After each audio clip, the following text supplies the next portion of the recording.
বাংলা টেলিজগতে অভিনেতা দৈপায়ন দাস সকলের অতি পরিচিত মুখ। বিভিন্ন ধারাবাহিকের নায়ক নায়িকার দাদা, ভাই বা কাকা এই জাতীয় পার্শ্ব চরিত্রেই দৈপায়নকে দেখা যায়। প্রায় 2 দশকেরও বেশি সময় ধরে অভিনয় জগতের সঙ্গে যুক্ত আছেন তিনি। ধারাবাহিকের সাথে অনেক বাংলা ছবিতেও কাজ করেছেন। তাঁর সহজ সরল মার্জিত ব্যবহার পছন্দ করেন অনেকেই। দৈপায়ন অভিনীত ধারাবাহিকগুলির মধ্যে ইষ্টিকুটুম, ভূতু, ত্রিনয়নী, প্রথমা কাদম্বিনী, চিরদিনই আমি যে তোমার, গৌরী এলো, জয়ী ইত্যাদি উল্লেখযোগ্য। কর্মজীবনে সফল অভিনেতা দৈপায়ন দাস বাস্তব জীবনেও সুখী মানুষ। এই অভিনয় জগতে এসেই তিনি খুঁজে পেয়েছেন তাঁর জীবন সঙ্গিনীকে। তাঁর স্ত্রীর নাম পায়েল দে। পায়েল নিজেও একজন জনপ্রিয় অভিনেত্রী। একদিন প্রতিদিন, দুর্গা, বেহুলা, বধূ, কোন আলো লাগলো চোখে, নয়নতারা, তবু মনে রেখো ইত্যাদি অনেক ধারাবাহিকে কাজ করেছেন পায়েল। অভিনয় করেছেন 2-1টি বাংলা সিনেমা ও ওয়েব সিরিজেও। জানা যায় 2009-এ একটি টেলিফিল্মে অভিনয় করার সময়ই আলাপ হয় দৈপায়ন ও পায়েলের। সেখান থেকেই প্রেম।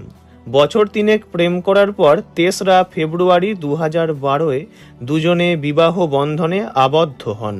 তবে অনেকেরই আপত্তি ছিল তাঁদের বিয়েতে। অনেকেই পায়েলকে বারণ করেছিলেন একই পেশার মানুষকে বিয়ে করতে। তাঁদের বক্তব্য ছিল এতে রেষারেষি হয়, হিংসা বাড়ে, আর যার প্রভাব পড়ে দাম্পত্য জীবনে, বিচ্ছেদও হয়ে যায়। কিন্তু এসব কথায় কান দেননি তাঁরা।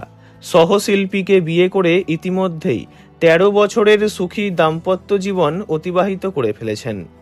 আর এই সুখী দাম্পত্যের কেন্দ্রবিন্দু তাঁদের একমাত্র ছেলে মেরাক।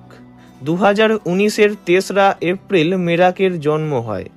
6 বছর বয়সী মেরাক এখন লেখাপড়া সাথে দুষ্টুমি করতে ব্যস্ত।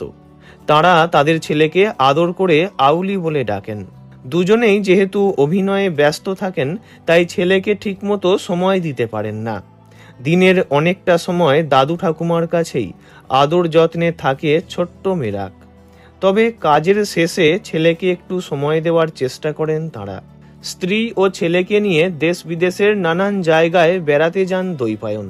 বেড়াতে যেতে খুবই ভালোবাসেন তাঁরা। সেসব ছবি সোশ্যাল মিডিয়াতে পোস্টও করে থাকেন। ভালো থাকুন পায়েল দৈপায়ন। ভিডিওটি ভালো লাগলে লাইক করবেন, অন্য কারো বিষয়ে জানতে কমেন্ট করবেন।